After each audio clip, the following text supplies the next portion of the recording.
Hello everyone, अस्सलाम वालेकुम। आज हम बात करेंगे उस्मान सीज़न 2 एपिसोड 2 के बारे में।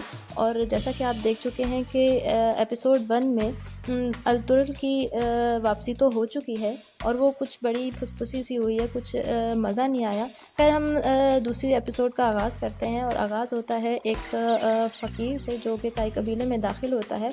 और जो अहमद बच्चा है, जो कि बाला खातून का फ़ेवरेट बच्चा है, उसकी नज़र फ़कीर पे पड़ती है और वो उसकी मदद करना चाहता है और वो उसको एक सिक्का देता है। खैर, जब वो सिक्का देता है फ़कीर को, तो दोनों एक दूसरे को देख के थोड़े परेशान होते हैं। और ये परेशानी की वजह क्या है, चलें जी हम आपको आगे बताएंगे। खैर, एपिसोड 1 में आपने देखा कि अल-तुर्र तो वापस आ चुके हैं, लेकिन जो उस्मान है वो उनकी तलाश में पहले निकल चुके होते हैं। उनको किसी ने धोखे से बुलाया होता है कि आपको आपके फ़ादर से मिलाते हैं, लेकिन ऐसा देखते हैं कि आगे क्या होता है।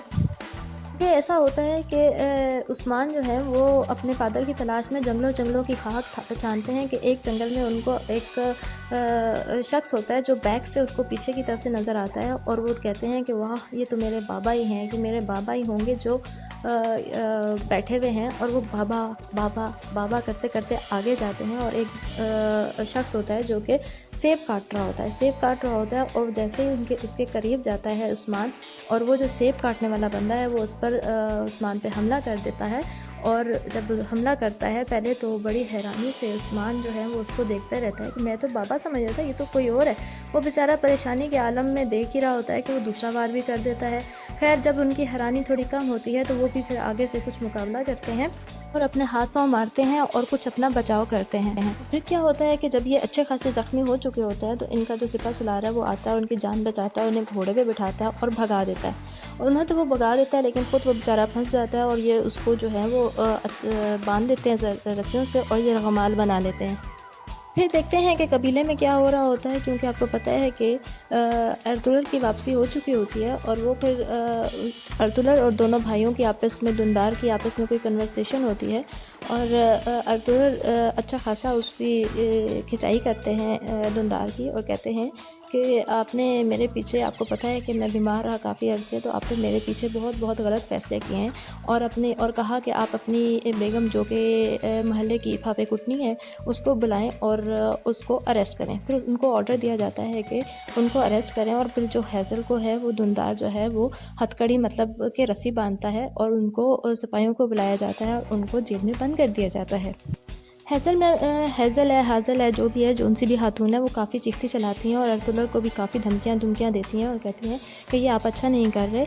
लेकिन अल-तुर्र जो हैं वो किसी की नहीं सुनते और कहते हैं कि इनको, जो मैडम मासी हैं फाफे कुटनी, इनको बंद कर दें ताकि फाफे कुटनियाँ फैलाना बंद कर देंगे। खैर, आगे मैं आपको ये भी बताते चलूँ कि जो उस्मान की जान बचाने वाला सिपाही होता है वो कोई और नहीं, वो उनका अपना भाई होता है। वही उनको जान पे खेल के अपनी बहादुरी के कारनामे सर अंजाम दे के वो उनको घोड़े पे बिठा के भगा देते हैं।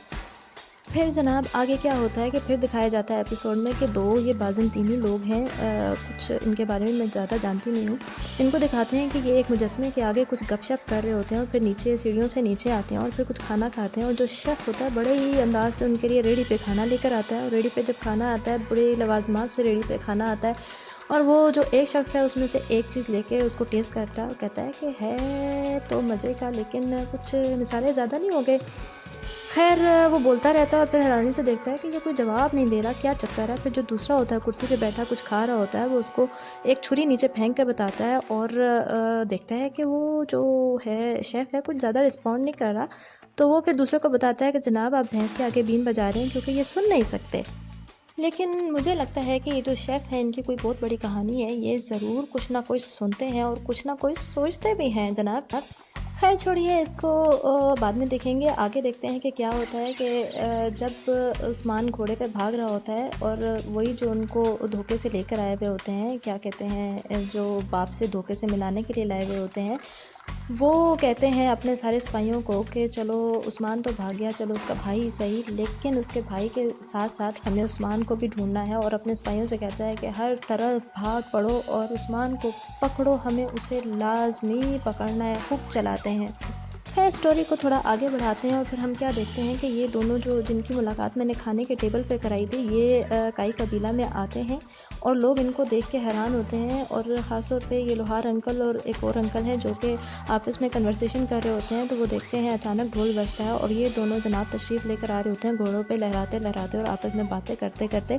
और लोहार अंकल कहते हैं कि ये तमाम जंगें हार चुके हैं, लेकिन फिर भी किस अंदाज़ में हमारे यहाँ तशरीफ़ लेकर आ रहे हैं। और ये बड़ी मकरूरे से और मस्खरा क्या कहना चाहिए, बड़े मज़ाहिया अंदाज में थोड़ा मुस्कुराते हैं और सीधा अंदर अर्तुगरुल के कमरे में एंट्री देते हैं।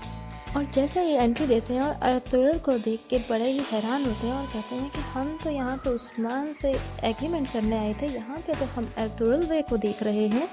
तो जनाब अर्तुगरुल बे कहते हैं कि आप अंदर तो मेरे इजाज़त के बगैर आ गए हैं, लेकिन अगर मैं चाहूँ तो आपका इनकाउंटर कर सकता हूँ, आपको पहले भी काफ़ी नसीहतें हो चुकी हैं। तो अगर से ये जनाब कहते हैं कि आप फ़िक्र ना करें, मैं आपकी एडवाइस पे अमल करूँगा, आइंदा पूछ कर आऊँगा, लेकिन मैंने ना ये एक एयर रिंग ख़रीदी है, बहुत ही ब्रांडेड है, बहुत ही कीमती है, आपने कभी पहनी है ऐसी क्या?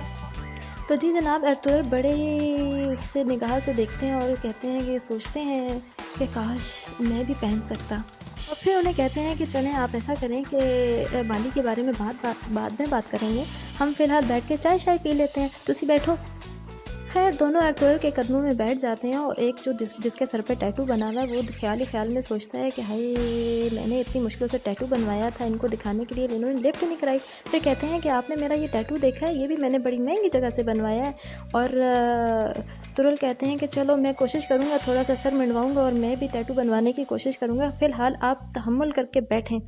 फिर खैर क्या होता है कि चाय शाय आ जाती है और वो इनमें से एक जो है वो चाय उठा के ले लेता है, पी लेता है और पीता है और कहता है कि वाह लिप्टन भी बनी हुई है। तो दूसरा जो होता है वो चाय नहीं लेता, वो उसको बड़ा सा गुस्सा चढ़ा हुआ होता है और कहता है मैंने चाय नहीं पीनी, इन्होंने मेरे टैटू को लिफ्ट ही नहीं कराई। तो अर्तुगरुल जो है उनको पता होता है कि इस बेचारे को गुस्सा चढ़ा हुआ है और वो उसका गुस्सा ठंडा करने के लिए थोड़ा सा मुस्कुराते हैं और कहते हैं कि अभी मेरा बेटा आएगा ना, अब मेरी उम्र नहीं रही टैटू बनवाने की, आप नाराज़ ना हो, मेरा बेटा आएगा मैं उससे कहूँगी सर बनवा दे और फिर टैटू भी बनवा ले। खैर आगे देखते हैं कि क्या होता है। खैर इस बात से भी उसका गुस्सा ठंडा नहीं होता। फिर इतने में अर्तुगरुल कहता है कि आप लोग जिस एग्रीमेंट के लिए आए थे वो तो मुझे बताओ कि क्या लेकर आए हो। तो वो कहते हैं कि जनाब हम आपके लिए ढेर सारा सोना हीरे जवाहरात लेकर आए हैं, बस इसके बदले में हमें कुछ सिटीजन्स दे दें। तो अर्तुगरुल बड़े मुस्कुराते हुए अंदाज में कहते हैं कि जनाब हम इतने सारे सोने के आगे हम तो अपने जानवर भी नहीं बेचते, तो आप कहते हैं कि हम अपने शहरी और अपने सिपाही दे दें, ऐसा तो नहीं हो सकता। और इन जनाब का गुस्सा जो है वो इतना बढ़ जाता है कि वो यहाँ पे तकरीबन सोए हुए अंदाज में सोचना शुरू कर देते हैं कि मैं अर्तुगरुल को मार दूंगा, और ख्वाबों में देख रहे होते हैं कि मैं हमला कर रहा हूँ और मैंने अर्तुगरुल को मार दिया, हालांकि ऐसा कोई नहीं है। इतने में फिर जो है जनाब दूसरा जो है वो कुछ बोल के इनको ख्वाब गफलत से जगाते हैं। फिर जनाब ये कहते हैं कि आपने जो हमारे लोग कैदी बनाए हुए हैं उनको छोड़ दें, आप इतना तो कर सकते हैं। तो अर्तुगरुल जनाब कहते हैं कि जी ज़रूर मैं करूँगा, मैं सुबह इनके सर आपको काट के भेज दूँगा, मंजूर है। और क्या होता है कि फिर वो कहता है कि क्या आपके इस्लाम में यही है। तो कहता है कि जनाब मेरा जो बेटा है वो गया हुआ है आप लोगों के जो हमारे कैदी हैं उनका सर उतारने के लिए। इतने में जो दूसरा बैठा होता है उसके हाथों पे काबू नहीं वो अपने रख पा रहा होता है, अपने हाथ को कंट्रोल रख रहा होता है कि मैं अर्तुगरुल को मार दूँ, लेकिन ऐसा वो नहीं कर पाता। के अरमान जो है वो दिल में ही रह जाते हैं और उनको मुंह उठा के मुंह चुक के इसी तरह जाना पड़ता है। फिर जनाब ये मुंह चुक के जा रहे होते हैं तो इनको रास्ते में ये दोनों आपस में लड़ पड़ते हैं। और वो जो गोल्डन हेयर्स वाला है ये कहता है कि तुमने मुझे अर्तुगरुल को मारने क्यों नहीं दिया, तुम्हें याद है कि उसने मेरे बाप को, कुछ अपने बाप का जिक्र करता है और कहता है कि उसने किस तरह मेरे बाप को मारा था। दोनों की आपस में लड़ाई होती है और फिर लड़ते लड़ते वो अपना गुस्सा जो है एक दरख्त में खंजर मार के उतारता है और फिर दोनों एक दूसरे से दोस्ती भी कर लेते हैं। और वो दूसरा उसको कहता है कि मैं ज़रूर तुम्हारे बाप के ज़ख्मों का बदला लूँगा और तुम फिक्र ना करो। खैर फिर आपको बताते हैं कि आगे क्या होता है। आगे ये होता है कि अर्तुगरुल नहीं, उस्मान जो है वो भागते घोड़े पे भागते एक जगह जाके पहुंचते हैं, वहाँ जाके गिर जाते हैं और वहीं पे एन मौके पे एक कुत्ते की और एक बाबा जी की, दोनों की इकट्ठी एंट्री होती है। और वो क्या करते हैं कि अर्तुगरुल को उठाते हैं और साइड पे रखते हैं और उनकी दुश्मनों से जान बचाते हैं, क्योंकि दुश्मन भी उनके साथ जो है वो उनके पीछे आ रहे होते हैं और वो जो है उनको घसीटते हुए साइड पे लगा देते हैं। एक साइड पे लगा देते हैं और उनको कहते हैं कि भाई उन दुश्मनों का जब सामना होता है कहते हैं कि यहाँ पे तो कोई भी बंदा मैंने नहीं देखा। खैर उनको वो बहका देते हैं, इधर उधर भेज देते हैं और उनको घसीटते घसीटते अपने एक गार में ले जाते हैं और वहाँ पे उनका कुछ इलाज करते हैं। और इलाज करते करते फिर उनको कहते हैं, उनको कुछ स्टीरॉइड्स, जो आजकल स्टीरॉइड नहीं होते, वो स्टीरॉइड मिला के देते हैं और कहते हैं कि अब बेटा तुम कैसा फील कर रहे हो, उम्मीद है कि तुम मेरे स्टीरॉइड से बिल्कुल ठीक हो गए होंगे। और वो कहते हैं कि हाँ मैं काफ़ी बेहतर महसूस कर रहा हूँ। फिर वो थोड़े बेहतर होते हैं और सो जाते हैं और सोते हुए भी वो क्या देखते हैं कि वो लड़ते हुए बहादुरी के कारनामे से अंजाम दे रहे हैं। और फिर जो है वो बारिश को भी देखते हैं और फिर वो देखते हैं कि वो सोए हुए हैं और उनके अंदर से एक दरख्त निकल रहा है और इतना बड़ा दरख्त हो गया है कि बड़ा तनावर और बड़ा रोशन और बड़ा खूबसूरत दरख्त जो है वो निकल रहा है। इतने में वो जाग जाते हैं और बाबा जी सोए हुए होते हैं और वो भी जाग जाते हैं और कहते हैं कि फिर उनको पता नहीं, आई डोंट नो कि उन बाबा जी को कैसे पता चल जाता है कि इन्होंने ख्वाब में कोई दरख्त देखा है, बारिश देखी है और लड़ाई झगड़ा देखा है। आई डोंट नो कि उन बाबा जी जो है ना ये बहुत ही कोई पहुँची हुई हस्ती हैं और वो उनको कुछ ख्वाब के बारे में बताते हैं कि आपने क्या क्या करना है और क्या क्या नहीं करना। फिर वो उनके ज़ख्मों का इलाज करते हैं दोबारा से। फिर हम आपको आगे बताते चलें कि जब वो लोग गोपू को लेके जा रहे होते हैं, दुश्मन लोग जब उसको रुमाल बना कर लेके जा रहे होते हैं, इतने में एंट्री होती है गंदूज की, उसके भाई की एंट्री होती है और वो लड़ झगड़ के बहादुरी के कारनामे से अंजाम दे के वो भी उसको जो है आज़ाद करा लेता है और दोनों भाई आपस में मिल जाते हैं। फिर वो उसको सारी स्टोरी बताता है कि किस तरह से उन लोगों ने हमसे झूठ बोल के हमें यहाँ पे बुलाया और हमारा जो भाई है उस्मान वो अच्छा खासा ज़ख्मी हो गया, उसको मैंने घोड़े पे दौड़ा दिया है। तो वो भी कहते हैं कि हमें अपने भाई का पीछा करना चाहिए और उसको ढूंढना चाहिए। फिर जनाब हम आगे देखते हैं कि फिर दोबारा एक लड़की की एंट्री होती है और वो कुछ स्टॉल लगाए बैठी होती है, उसमें कुछ ऑलिव्स बिक रहे होते हैं। तो साथ ही जनाब ये दोनों जो जिन्होंने ब्रांडेड बाली पहनी हुई है और जिन्होंने एक ज़बरदस्त टैटू अपने सर पे बनाया हुआ है, ये एंट्री देते हैं और सीधा उस लड़की के पास जाते हैं, थोड़ा लाइन शाइन मारते हैं, वो भी थोड़ी सी लाइन मारती है और फिर कहती है कि आपने जो ऑलिव्स रखे हुए हैं, ये कहता है उसको कि आपने जो ऑलिव्स रखे हुए हैं बहुत ही अच्छे लग रहे हैं, बहुत ही अच्छे लग रहे हैं, तो क्या ये आप तुर्कों को भी बेचते हैं और टैक्स भी देते हैं? तो वो कहते हैं कुछ टैक्सेस वैक्सेस की बात होती है, मुझे कुछ ज़्यादा समझ नहीं आई। खैर इस तरह के उसको कुछ लाइनें शाइनें मार के उसको खुश कर देते हैं और फिर क्या करते हैं कि जल्दी से उस लड़की के पास एक घंटी पड़ी होती है और वो घंटी चुराते हैं और दोबारा से एक माल आता है घोड़े पे, यक्का कहेंगे, घोड़ा कहेंगे, उसके ऊपर रेड़े पे फिर सामान आता है, कुछ सब्ज़ी वब्ज़ी आती है और उसके ऊपर चढ़ जाते हैं घंटी लेके और फिर कहते हैं सबको कि जनाब ये घंटी मैंने उनकी चोरी कर ली है और सारे लोगों मेरे पास आओ और देखो मेरे गले में घंटी कौन बांधेगा। वही हो गया ना, बिल्ली के गले में घंटी कौन बांधेगा। खैर फिर कहता है कि कोई नहीं बांध सकता, तो चलो भी मेरा भाषण सुनो। फिर वो उनको कुछ भाषण देता है कि ये हमारी ज़मीन है और ये तुर्कों की ज़मीन नहीं है, हम और मेहनत करेंगे और पैसे कमाएंगे और पता नहीं क्या क्या वटेवर वो करते हैं। और फिर जनाब उस लड़की की तरफ देखते हैं और उस टैटू वाले भाई की तरफ देखते हैं और कहते हैं कि जनाब मैंने कैसी तकरीर की है, तो वो भी सारी ला देते हैं कि आपने बहुत ज़बरदस्त जो है वो तकरीर की है। फिर जनाब क्या होता है कि अर्तुगरुल के एक और बेटे और बहू की एंट्री होती है और बाला खातून उनका इस्तकबाल करती हैं, उनको वेलकम कहती हैं और फिर बाला खातून को कहती हैं कि आपको आराम की ज़रूरत है, आप काफ़ी लंबे सफ़र से आए हैं, आपको आराम की ज़रूरत है। और फिर वो कहते हैं कि मेरे बाबा हजूर और मेरे चाचा हजूर कहाँ हैं, और ये सुनते ही सबके थोड़े से मुंह से बन जाते हैं, उदास से हो जाते हैं, पता नहीं आई डोंट नो क्यों। फिर बाला खातून उनको कहती हैं कि आप अंदर आइए, मैं आपको आहिस्ता आहिस्ता सब कुछ बता दूँगी क्या हुआ क्या हो रहा है। फिर वो कहते हैं कि नहीं मुझे पहले बताया जाए, क्योंकि कोई भी बंदा मेरे से नज़र नहीं मिला रहा, मेरे से कुछ छुपा रहा है, प्लीज़ मुझे बताइए और बताइए। फिर जनाब बाला खातून जो है वो एक माहौल सा क्रिएट करती हैं और जस्ट कहती हैं उस्मान, और बस उस्मान कहती हैं और फिर खामोशी हो जाती है। और फिर एपिसोड में यूँ बताया जाता है कि बस जनाब जी उनको सब कुछ उस्मान के नाम से सब कुछ पता चल गया कि क्या हो रहा है और क्या होने वाला है। फिर जनाब ये सीन ख़त्म हो जाता है और अगला सीन जो दिखाया जाता है वो अर्तुगरुल और अब्दुल रहमान का दिखाया जाता है। अब्दुल रहमान पर्सनली मुझे भी बहुत पसंद है, माशाल्लाह अच्छे इस रूप में भी अच्छे लग रहे हैं। और उन्होंने अब्दुल रहमान अर्तुगरुल से कहते हैं कि जनाब कोई हुक्म शुक्म है तो दसो, तो अर्तुगरुल कहते हैं कि बस तुम मेरे हुक्म का इंतज़ार करो और एक गहरी सांस लो, मैंने तुम्हारे लिए यहाँ पे खुशबू फैला दी है, करवा दी है, तुम गहरी सांस लो और हमारी दोस्ती हमेशा कायम और दायम रहेगी, अब तुम जाओ।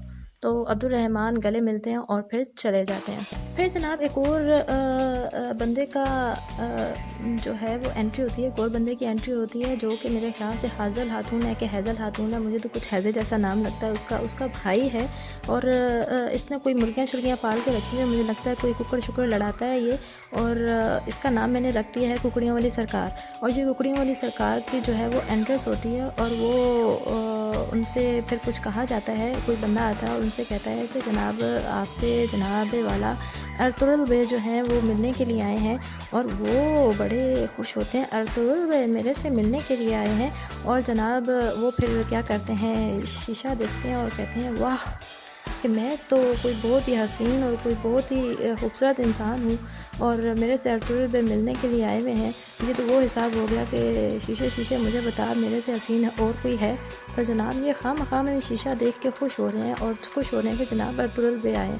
खैर जी मुर्गी को अंदर भिजवाया जाता है और अर्तुगरुल को अंदर आने नहीं दिया जाता, बल्कि ख़ुद उनसे मिलने के लिए बाहर जाते हैं और देखते हैं कि जो दोनों में क्या कन्वर्सेशन होती है। फिर जनाब क्या होता है कि अर्तुगरुल हैज़ल खातून के भाई से पूछते हैं क्या तुम्हारे पास खाना नहीं है? तो वो कहता है जी जनाब इतना काफ़ी है कि हमें पूरा हो जाए, खाना भी है। तो फिर वो कहता है क्या तुम्हारे घर के कमरे लॉक हैं? तो वो कहता है कि नहीं जनाब खुले हैं। तो वो कहता है अर्तुगरुल कहते हैं कि जनाब तो फिर अंदर बुलाओ भाई, कोई खाने वाने का पूछो। तो फिर वो उनको अंदर लेकर आते हैं और खाना शाना पूछते हैं। जब खाना खा ही रहे होते हैं तो फिर वो जो हैज़ल खातून का भाई है वो अर्तुगरुल से पूछते हैं कि मेरी बहन ठीक है ना जनाब, बाकी सब अर्तुगरुल सॉरी काई कबीला सारा ठीक है ना, आप खैरियत से आए हैं बिना बताए, खैर तो है? तो वो कहते हैं कि मेरे पास मोबाइल तो है नहीं कि मैं आपको कुछ ख़बरें शबरें दूँ, लेकिन मैं आपको ये बताने के लिए आया हूँ कि मैंने आपकी बहन को जेल में बंद कर दिया है। तो वो फ़ौरन अपनी तलवार निकालने लगता है। तो अर्तुगरुल उसको जो है पकड़ लेता है, कहता है कि जनाब मुझे आप जानते तो हैं ना, तो आप ऐसा करें कि कुक्कड़ शुक्कड़ कम लड़ाएँ, कुकड़ियों की तरफ कम देखें और कुछ चीज़ें हैं जो छुपी हुई हैं उनको तलाश करो। और फिर पूछता है अर्तुगरुल कि तुम्हारा भाई किधर है? तो वो कहता है कि वो पता नहीं किसी काम से गया हुआ है, कुछ अच्छे कामों में मसरूफ़ है। तो अर्तुगरुल कहते हैं कि जनाब उसने हमारे साथ कोई ये धोखा किया है, कोई ट्रिक किया है, तो जनाब उसको भी संभालो और छुपी हुई चीज़ों को ढूंढो और मैं चलता हूँ। अब जनाब मैंने आपको ख़बर देनी थी, खैर दे दिया, अब देखो कि तुमने क्या करना है। फिर जनाब अर्तुगरुल जो है वो हैज़ल खातून के भाई को अल्लाह हाफ़िज़ कहते हैं और आ जाते हैं। और यहाँ पे एपिसोड जो है वो ख़त्म हो जाती है। और अगली एपिसोड जो है वो अब कब आएगी, जब आएगी तो कोशिश करूँगी कि आपके लिए ये दोबारा बनाऊँ। अगर आपको वीडियो पसंद हुई तो उसको लाइक भी कर दीजिएगा और शेयर भी कर दीजिएगा और अपनी दुआओं में याद रखिएगा। अल्लाह हाफ़िज़।